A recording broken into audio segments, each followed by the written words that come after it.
Well, good morning, and thank you, Randon. I appreciate it. I hope everybody can hear me clearly.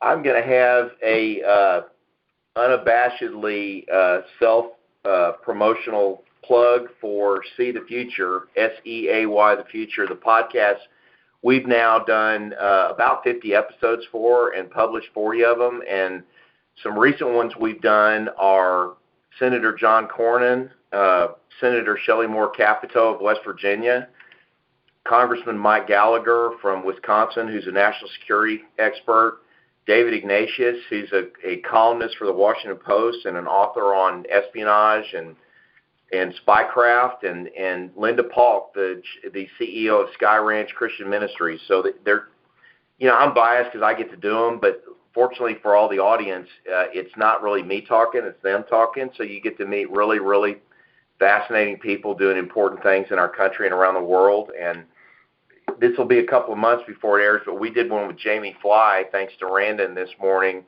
who's the CEO of Radio Free Europe and Radio Liberty, which is a big factor in what happened in the overthrow of the Iron Curtain and freedom all across Eastern Europe. And most young Americans aren't even aware this organization ever existed. Only those of us who went through the Cold War and listened to REM growing up are super familiar with it. And we had a great, compelling conversation this morning about that. So there's lots of good content coming, and I would commend this to you if you want to dig in on some topics that are, in my mind at least, extremely interesting and helpful in kind of shaping a worldview and learning and everything else. So it's widely available on Apple Podcasts and Spotify, and if you Google it, you'll be able to find it. See the Future. I'm going to start with politics this morning and get it out of the way because I'm a lot more interested in economics and finance and investments and the global economy than I'm in politics these days. But I want to start with a few things that have been kind of on my mind that I hope are interesting to you. I'm going to start with John Kerry, who, whether you like him or not, is a very distinguished American public servant and served as a senator and served in the Vietnam War and then as a war protester and then finally as Secretary of State after failing in a somewhat close election to George W. Bush in 2004. And former Secretary of State Kerry, who's now the ambassador at large for climate change, has been accused of leaking United States classified information to the Iranians, the foreign minister in particular, about over 200 Israeli airstrikes in Syria. And there's some confusion on this. There's some people who say that he provided that information after it was already widely publicly known and even actually in the public realm.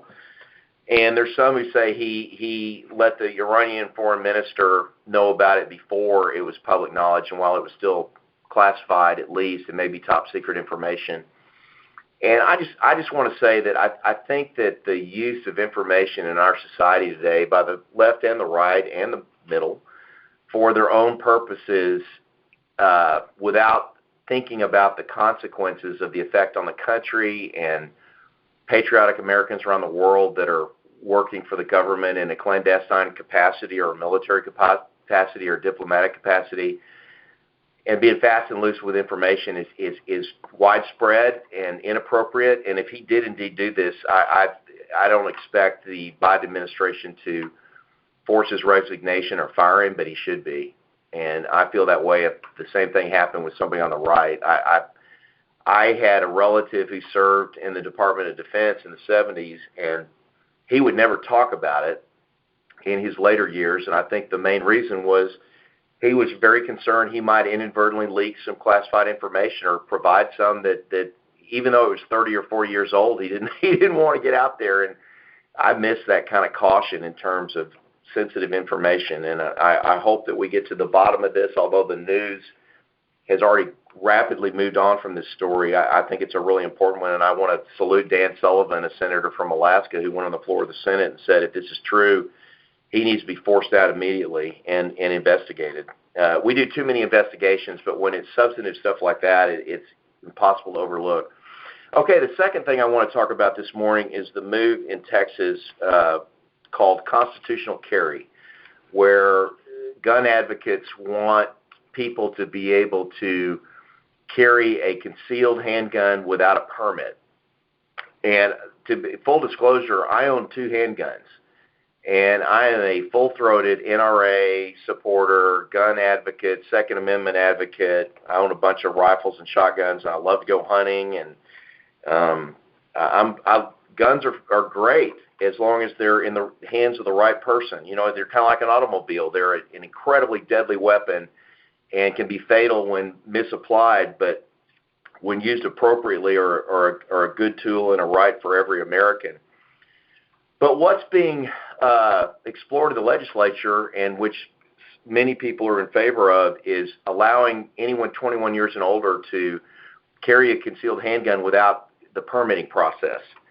And it's kind of a head scratcher for me. We already have the right to carry a concealed handgun, but you have to go through 4 hours of training, down from around 15 hours of training previously, in terms of gun safety and how to utilize a handgun, and take some firing lessons and all these kind of things. And we obviously require driver testing when a young person is first allowed to drive, with the thought being that if someone isn't given the adequate training and pass a pretty simplistic driving test, they're a danger to others on the road.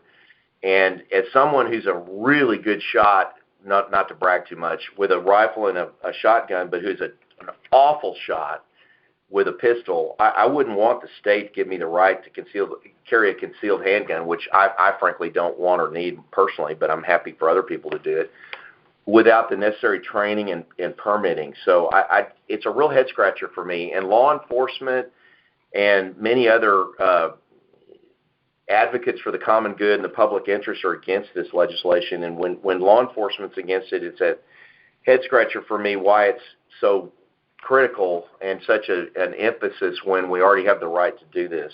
All we have to do is spend maybe 4 to 8 hours getting a permit and training on it, so that we're well versed in the utilization of it. So that's a head scratcher for me. And then I want to talk about fraud and dishonesty and lies, which are so widespread in our society today. It's like moral relativism has crept into the adherence to honesty and truthfulness and facts in society.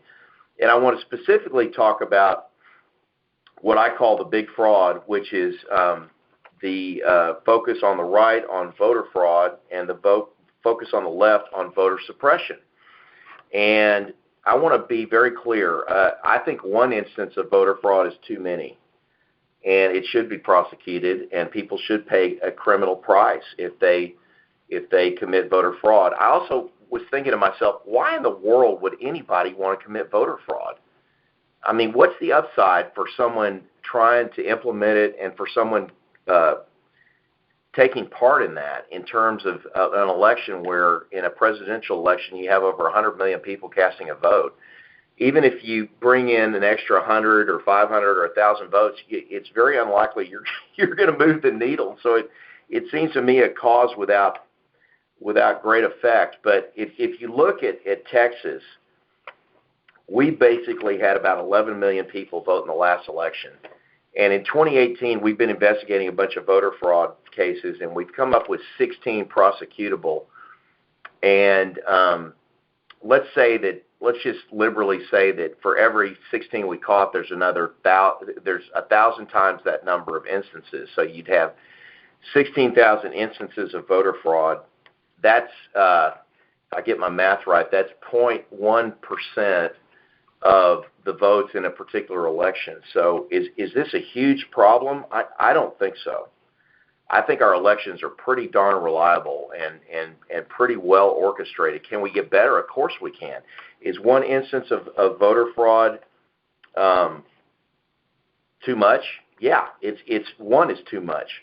But to say we have a systemic Lyndon Johnson level of voter fraud in Texas or around the country, I don't think you can support with the facts. I don't think it's supportable. So let me turn to voter suppression. Because on the left, you basically, any kind of laws either adapted or passed to govern the voting process is immediately on the left decried as an attempt to suppress voters. And you immediately turn to, it's racist, and then people start talking about the Nazis and the Ku Klux Klan. And I want to say that for me, racism is a very, very serious matter and a very, very deep evil and a blight on our country. But I feel like the weight of that very important term has been turned very light and ephemeral because it's used so often. And if you look at the facts on voter suppression, and I want to look just at Texas because that's where almost all of us on this call live. Some of us are in other states. But in 2010, approximately 5 million Texas voters participated in the election in a state with about 25 million people. And if you fast forward to 2018, the last non-presidential election, we had 8 million people cast a ballot. So basically, you had a 60% increase in voting, and you had roughly a 10% increase in population. Let that sink in a little bit. And then in 2020, and to be clear, voter turnout in presidential elections are higher than in off years. We had 11 million people cast a vote, which is more than double the number of people who voted in 2010. And for those of y'all who are doing your math, Texas's population hasn't doubled in 10 years. It's gone up about 15%, but not even close to that. We had 66% of registered voters turn out to vote in 2020, which is the highest number since 1992, which was the Ross Perot, George H.W. Bush election, which obviously had a lot of interest in Texas. And it was 7% higher than the presidential election 4 years before in 2016, which was also a very hotly contested election. So can you really make on the numbers a valid argument that there is an active effort on the right to suppress Texas voters of any stripe? And I say you absolutely cannot, that this is a falsity on the American people. And I would also say that, yes, voting is a right for an American citizen of a certain age, but it's also a privilege. And when we have voting where you've got a couple of weeks of early voting, you can show up whenever you want, vote early. For those who qualify, you can mail in a ballot. You don't even have to show up if you're disabled or you're in the military overseas or the like. And where there are numerous polling places and polls are open for many, many hours, both in early voting and on election day, to say that we don't have enough opportunities to vote, and then you get into the voter ID discussion, and most people have a driver's license, but those who don't have a driver's license can be issued a state form of identification at no cost. I just think this is a massive fraud on the public, that there is either massive voter fraud or massive voter suppression. I think the system can always get better. And there's no such thing as good fraud. No fraud is the only good fraud. But these claims are dividing our country, and they're not supported by the facts. I think we should celebrate how great our voting system is, and sure, make it better, but not go down the dark alleyway of conspiracy theories when they're not supported by the facts. I'm a big data, facts, and fan of truth, and I think we need to celebrate our wins and still strive for constant improvement and constant betterment. Now I want to talk about the culture wars real briefly and the Academy Awards and the Golden Globes.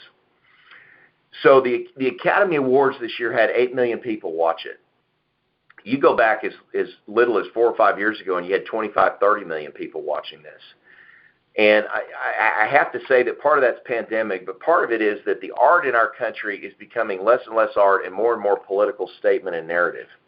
And it's not attracting the American public. And this is a tragedy because I think Hollywood is one of our great American assets. Sure as it got a seedy underbelly for certain.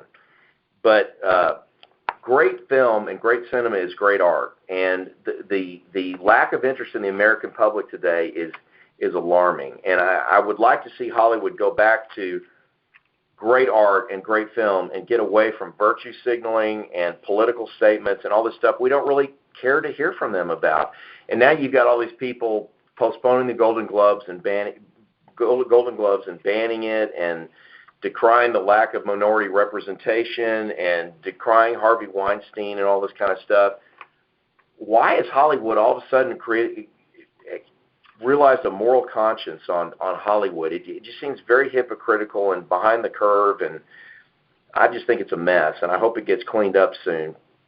I want to talk about the Texas legislative session now, and some of the things they're focusing on are I think pretty irrelevant. But I also want to say that we just had a winter storm 3 months ago where almost 200 people died, and we had well over $100 billion in economic damage. And this again, back to the commentary about dishonest kind of narrative in the political culture and in the popular culture.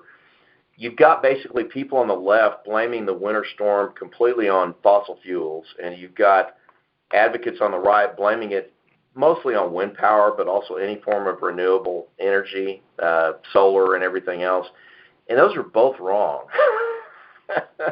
This was a failure of the entire system, and it was an attempt to pinch pennies and make power as cheap as possible and not guard against a once in every 100 years event, which may start occurring more than once every 100 years. And 10 years ago, we had a warning that in an epic winter storm, we might have some power outages.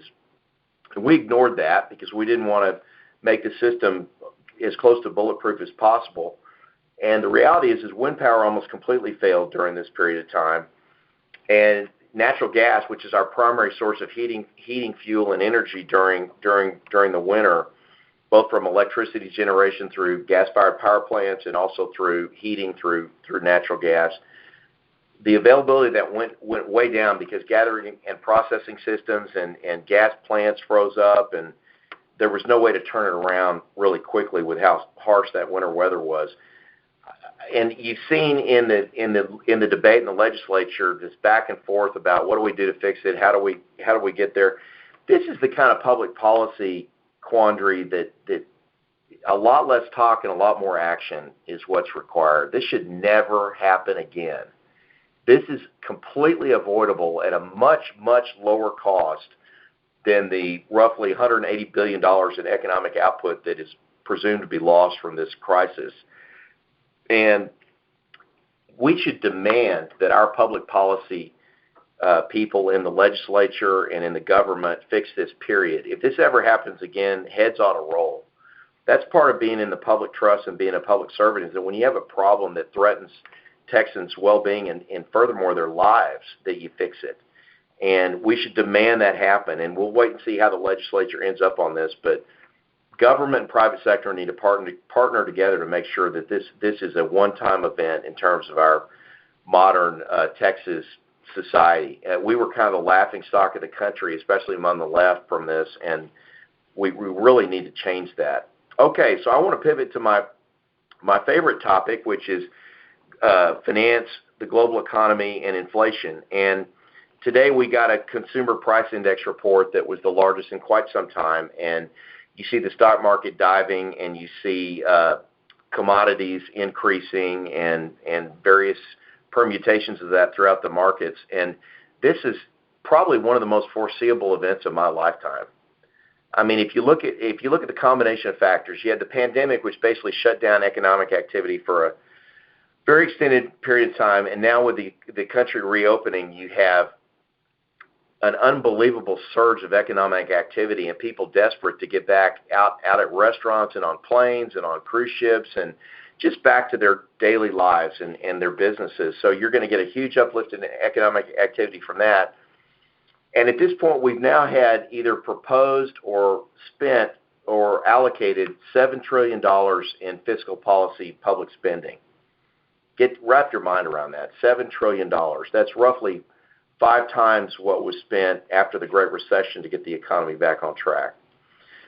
Couple that with very, very dovish, easy money Fed policy, and you have a historically significant amount of stimulus from the private and the public sectors coming into the economy. We're going to get significant economic growth, but we're also going to get eventually higher interest rates and inflation. And the Federal Reserve has kind of poo-pooed this and said, oh, this is just going to last 2 or 3 quarters, and then we'll be back to normal again. Nothing to see here, no problem, no worry. Well, historically, the Fed has always been slow to counter inflation when those pressures come up.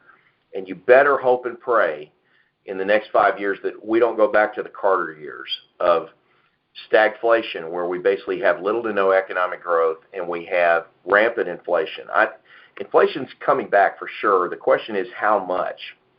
And if it comes back to a significant degree, you're going to see interest rates spike. And if that's the case, all these growth stock darlings that you've seen over the last 10 years go to unreachable heights, rivaling the tech bubble of the late 90s and early 2000 period. Those stocks are going to plummet. You think we've had a slight correction and a rotation into value stocks this year? That's going to be off the charts if interest rates go up to 3 or 4% on the 10-year Treasury, because all of a sudden bonds are a viable alternative to stocks, and people don't want to own stocks that trade at 50 to 100 times earnings or no earnings when interest rates diminish the future value of those earnings significantly. So keep a close eye on that, because it's a real threat. And it's been interesting to me to watch how political narratives run, because you've had a lot of chatter that I think is initiated by the White House, not the president himself, but the White House staff and their willing partners in crime in the media, comparing Joe Biden 100 years into his presidency with Franklin Delano Roosevelt, who probably would be on Mount Rushmore, whether you like his politics or not, instead of his cousin Theodore Roosevelt. If Mount Rushmore had been put up 15, 20 years later, he's clearly one of our 5 most consequential presidents, and somebody who's pretty monumental in the presidential Hall of Fame. And so you've already got these comparisons of Joe Biden to him, which I just think it's about as laughable as Barack Obama winning the Nobel Peace Prize 10 months into his presidency when he really hadn't done one thing. At that point, it's off the charts. And I think Mr. Biden should be much more concerned about being compared to Jimmy Carter if his stimulative policies and some of the actions he's taking to drive up commodity prices bear fruit and we go back into the Carter years. That would be a bad thing for the country and a bad thing for President Biden. And I want to be nonpartisan for a minute and say I really hope President Biden is a great president and achieves a lot of things and goes down as someone who really led the country with excellence, because it's good for everybody if he does that. Just like I cheered for Obama and just like I cheered for Reagan and every other president you could think of, because it's good for the country. But it's with all the division in the country, and we're not seeing signs of unity in the Congress here in the first 120 or so days of the Biden presidency. I'm skeptical. But anyway, it's funny to see how they try to shape a narrative and put something on the public really early on when it's way too early to make a judgment of that sort.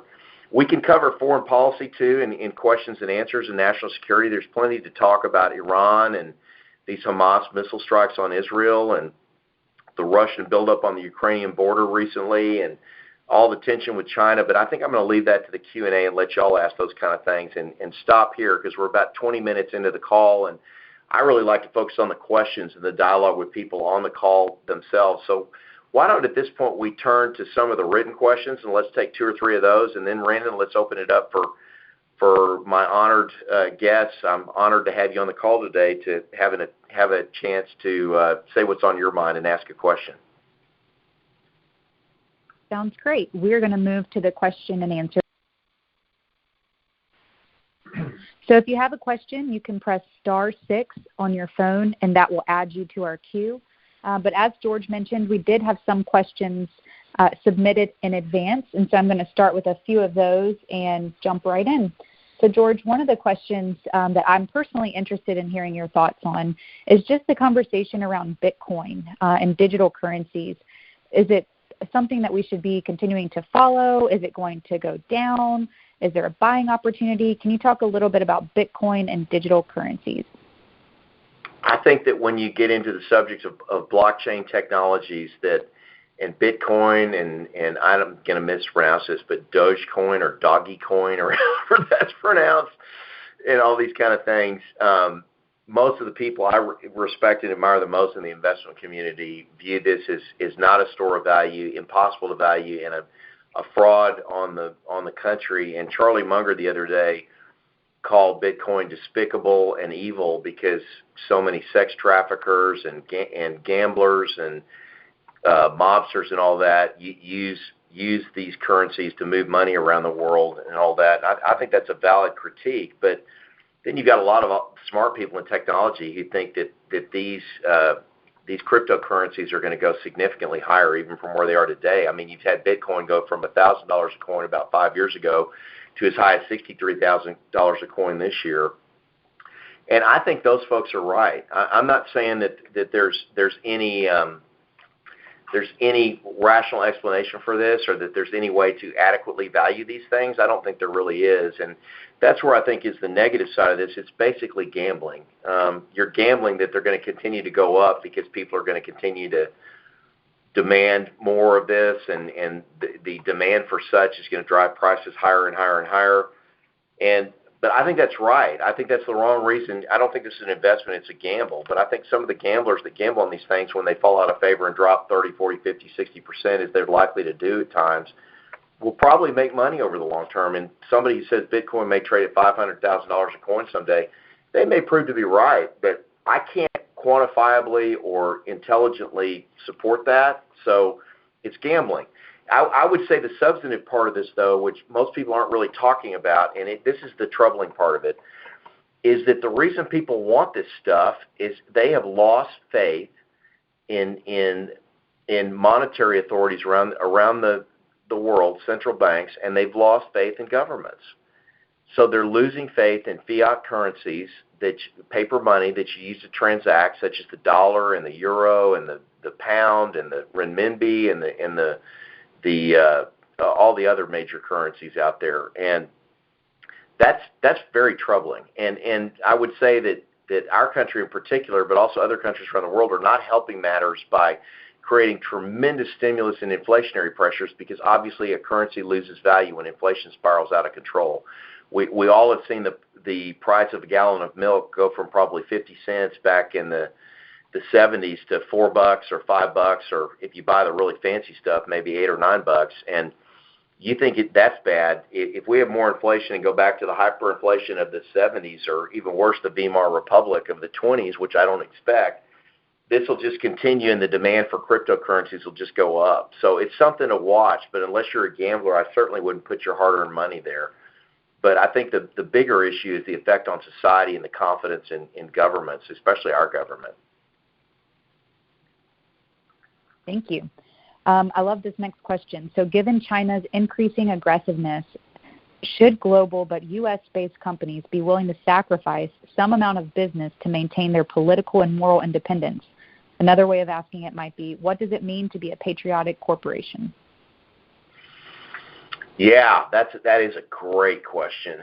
And I would say that it's a very difficult question, because, there's this new fad, is what I would call it, where even the Business Council, which is the 100 largest companies in the U.S., has started embracing stakeholder capitalism, where you're not just responsible to the owners of the company, the shareholders, but you're responsible to people who traffic with it, or work with that company, or are a counterparty or buy from it, or environmentalists or government officials or other people that aren't super related to those particular companies. And stakeholder capitalism would say you definitely ought to do that. So I think it's aligned with patriotism from that standpoint.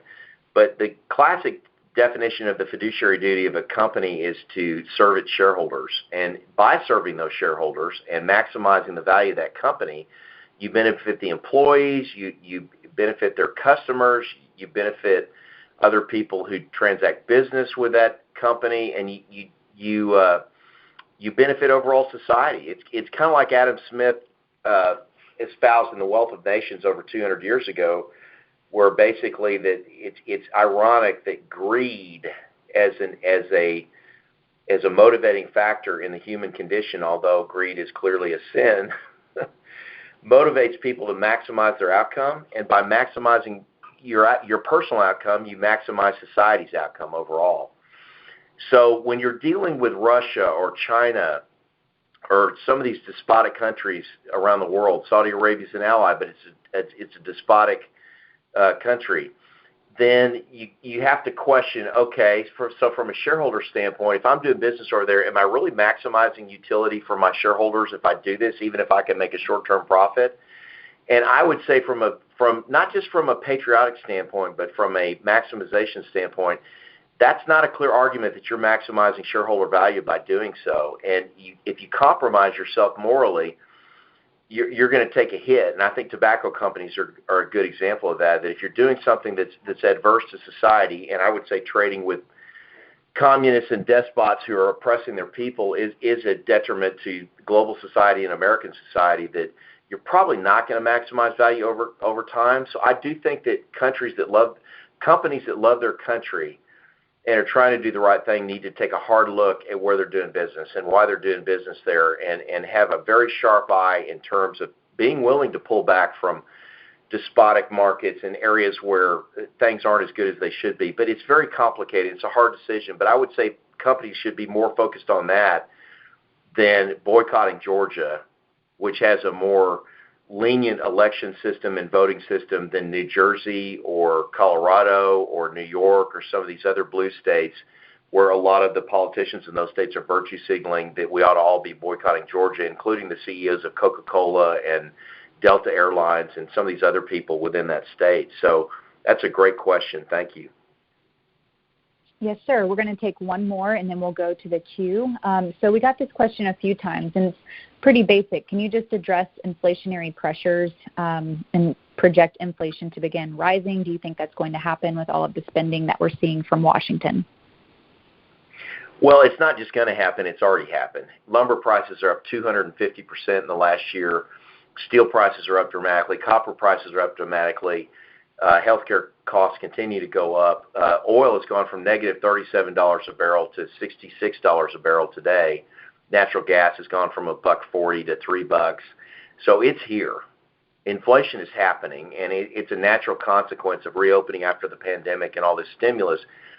The $100 trillion question is it going to continue to accelerate? And the Fed says no, and a lot of other indications say yes. But I'm not ready to bet against the Fed yet, because we thought that after we exited the Great Recession, there was going to be monumental inflation. And the reality is we have not had economically disruptive inflation since the early 80s, when Paul Volcker and Ronald Reagan joined forces. Paul Volcker, a Democrat, Ronald Reagan, a Republican, even though the Fed is a nonpartisan post. Back in the times when we had bipartisan good public policy for the country, and they raised interest rates dramatically, destroyed the stock market for a time, wrecked the economy. The 1981 recession, people forget, was even worse than the 2008-2009 recession, believe it or not, if you measure it by unemployment. And inflation was routed at that point after the misery of the Carter years and the misery index. And are we going to see something like that again? I doubt it. I think the Fed's probably right about that. But are we going to see enough inflation to gut the stock market and create a lot of volatility in a 2 to 3 year span and make interest rates soar and make the economy either growth rate shrink dramatically or even tip us into recession? I think there's a good chance of that. So if you're an investor or if you're a businessman or woman, and you have to take allowances for that being a possibility. And I would say that historically speaking, the data would tell you that in periods of higher inflation, that commodities do the best by far. Real estate, believe it or not, with all the pandemic disruptions in real estate, does the second best. And public stocks, or private equity for that matter, are a very distant third. And in the late 70s, you even had a negative return in stock markets, both from a nominal perspective and a real perspective after inflation. So take your bets in your investments wisely with that kind of feedback. You probably should be more balanced these days in how you invest and how you run your business, and you may want to hedge some of these commodity prices. It may be too late at this point, but some of these inputs into businesses, you probably want to hedge your exposure to that so that your margins don't shrink so dramatically that you start losing money instead of making money. And the other tragedy of inflation I would put out there that people lose sight of, because everybody thinks, oh, who cares about this? It just affects Wall Street. If the stock market crashes, we're happy to see all those greedy Wall Street people take a hit. But the reality is the worst impact of inflation is on Main Street. because companies, Wall Street can hedge against inflation and make bets that make them money even in inflationary environments. And companies can raise their prices enough to pass through these costs, but consumers are stuck holding the bag. They got to go buy a $10 gallon of milk with a $10 Alexander Hamilton piece of paper money that's worth a whole lot less than it was 3 or 4 years ago when you could buy that same gallon for $5 or $6. So it really hurts the little guy and the little gal more than anybody else. So it's something to watch closely and emphasize what kind of effect it has on, I think the American citizens, every American's important, but I think we would all say we're concerned about the poor and the lower class and the lower middle class and the middle class, because that's who it hits the worst. And that's who were hit the worst during the pandemic. And I would love to see some more policy making, both from the left and the right, that focuses on that. I think that's one reason Donald Trump won election in 2016, is he really was focused on that. And I think the Democratic Party, if it's wise, will get away from this faction political movement they have where they're trying to satisfy all their special interest groups and get back to kind of the FDR, John Kennedy, Bill Clinton part of the Democratic Party, where they were really focused on the meat of the country, the lower middle class, the middle class, the upper middle class, that part, because that's the most of our citizens, and that's who policy should be directed to, improving the quality of life for anyway. I mean, we want everybody to have a higher quality of life, but we want to especially help folks who are trying to get by and have a lower margin of error, and we don't want to do that all through government. We want to do it through the private sector, but the better the economy does, the more everybody does well. A rising tide lifts all boats, and that's very, very important to acknowledge. So let's open the line and go to live questions now. Great, thanks. So we're going to go to our first question. I have it listed as Mr. David Thompson, so we're going to go ahead and unmute David's line and let him ask his question. David? Thank you. George, thank you so much for doing this. My pleasure, DT. One of the smartest and best people I know. We're overdue for dinner. Well, I would love that. I also want to compliment you on doing these sessions and also your See the Future. Both are excellent. I know that politics is not what you want to talk about, but with what's going on up in the House with Liz Cheney, I'd love to hear your thoughts. Oh, I'm so glad you asked that question. Thank you. So I think the American people, whether you vilify Dick Cheney or laud Dick Cheney, owe a debt of gratitude for the Cheney family, because they've served the United States for a very long time. They certainly haven't gotten it all right, and they've done some things that have resulted in a lot of pain for our country as well, but they have done their very best, and they've been patriotic, and I really appreciate that. And I've met Liz Cheney a couple of times. I don't really know her personally, but I met her in Wyoming at some policy seminars, and she's very, very bright and very capable. And I don't think she got to be number 3 in the House just because her last name is Cheney. I think it's because she's a very formidable, smart, capable lady and professional. And I think that the Republican Party desperately needs more women and minorities in positions of leadership, and whether it's Liz or her successor, Elise Stefanik from New York, or Tim Scott, who gave an incredible response to the President State of the Union recently that inspired a lot of people, I think. I heard somebody say that if Tim Scott had been the President and been given the State of the Union, that it would have been either the best or one of the best in the last 40 years. So I tip my cap to Liz Cheney, and I salute her for her service, and I'm grateful for that. But I have to say, I think that Liz Cheney, it's not an accident that Liz Cheney is the only one who's paid a political price among the 10 to 12 or so Republicans that opposed the president and voted for impeachment and all that. Nobody else has really suffered any consequences that I'm aware of from doing that.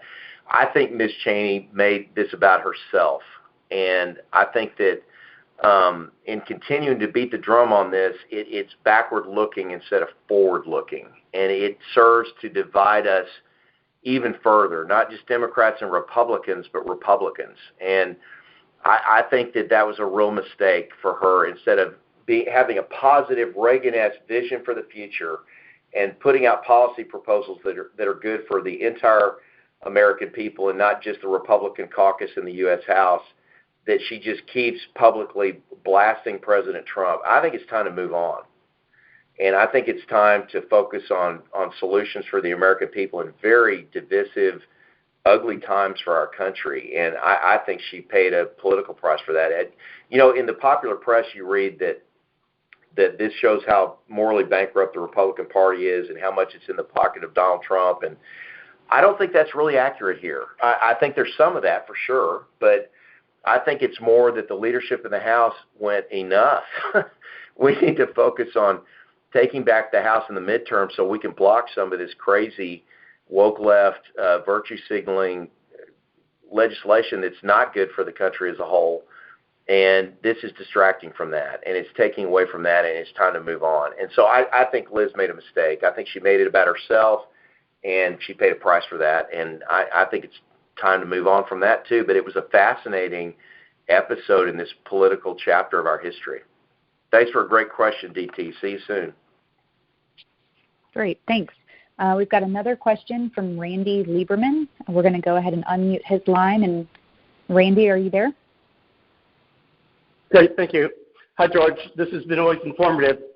I'm curious to get your perspective on whether or not the wall of the filibuster will get broken down, and were that to happen, how do you envision the future and whether or not it ever can get built up again?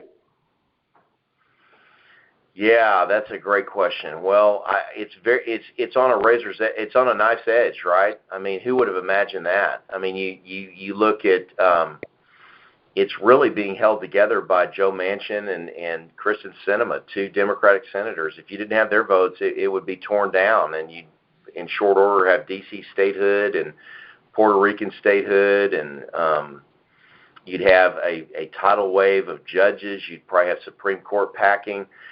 People forget that this all started with Harry Reid in 2013, who was the Democratic majority leader at that point, and he gutted the filibuster and made it much easier to get stuff through the Senate.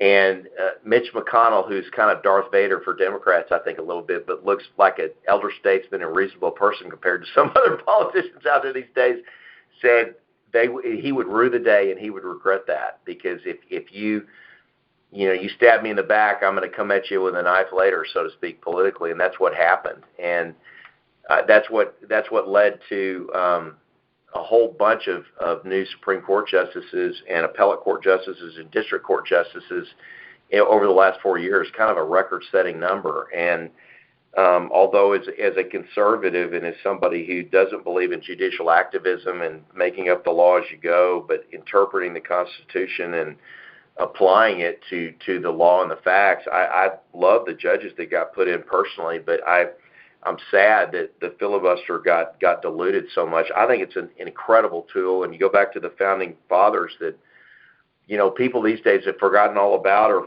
forgotten for the most part, or, you have a lot of rhetoric in the vox populi about how a bunch of racist old white men in 1776 are not relevant for us today. Well, I respectfully disagree with that, and I think that what they did was, in the history of the world, an experiment with the highest level of success and consequence maybe ever, definitely in the modern era. Think about if China or the Soviet Union dominated the world instead of the United States, what the world would look like today. And Washington basically said that the Senate was the saucer in which the hotness of public policy was stirred and cooled.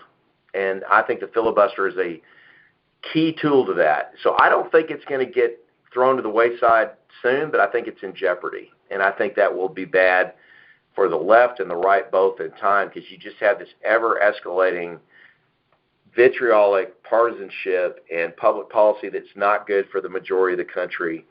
And I hope and pray it stays where it is. Thanks for a great question, Randy. Appreciate it. Well, George, our queue is now empty, so I'd like to just maybe end with one final question that I have, and I'd love to hear your thoughts. Just the rising tensions in the Middle East, and what will the implications of what's happening in Israel be on American foreign policy? Yeah, and I would say, I just heard Q&A session was over, but if somebody's still out there and has a question, line up in the queue. I'd be happy to answer other questions for another, about 10 minutes or so. If people want to stay on that long, and if they don't, we'll just end earlier than that. I don't think the Middle East is is super relevant for the United States anymore. I'm going to be clear about that. We don't need oil there anymore. Israel is a not just militarily or from a nuclear standpoint, but from an economic standpoint, it is the power in the Middle East. It's the most powerful country in the Middle East, and now we have several Arab allies of ours who recognize Israel for the first time ever.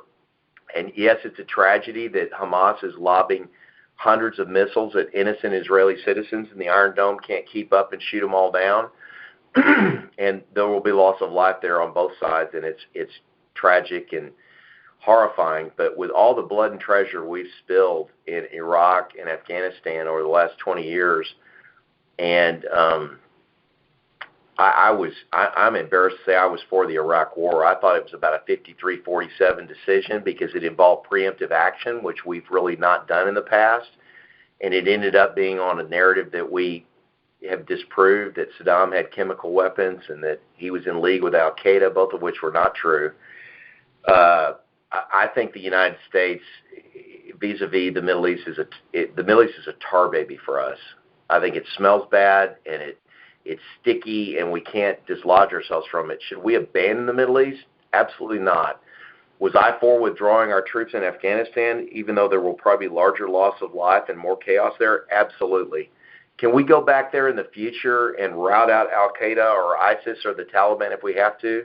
In a heartbeat. It took us 10 months after 9/11 to rout the Taliban and establish a democratic government in Afghanistan. And if we have to go back in there and root out terrorists in the future, we more than have the ability to do so. I think we hang around in these areas too long for not good enough rationale. We were in Afghanistan 20 years, and that's not right. And I'm a full-throated advocate of every drop of American blood being sacred to the American people. And I am all for a Reagan-esque strong military forever. But when we use hard power instead of soft power, it ought to be with great conviction, and it ought to be with an eye towards accomplishing the mission, the Powell doctrine of overwhelming force and quick victory, and then getting out as soon as we can. So I'm for maintaining our bases in the Middle East and having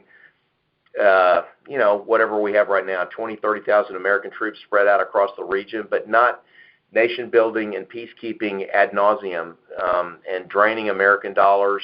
We could have reformed entitlements with the amount of money we spent in Iraq and Afghanistan.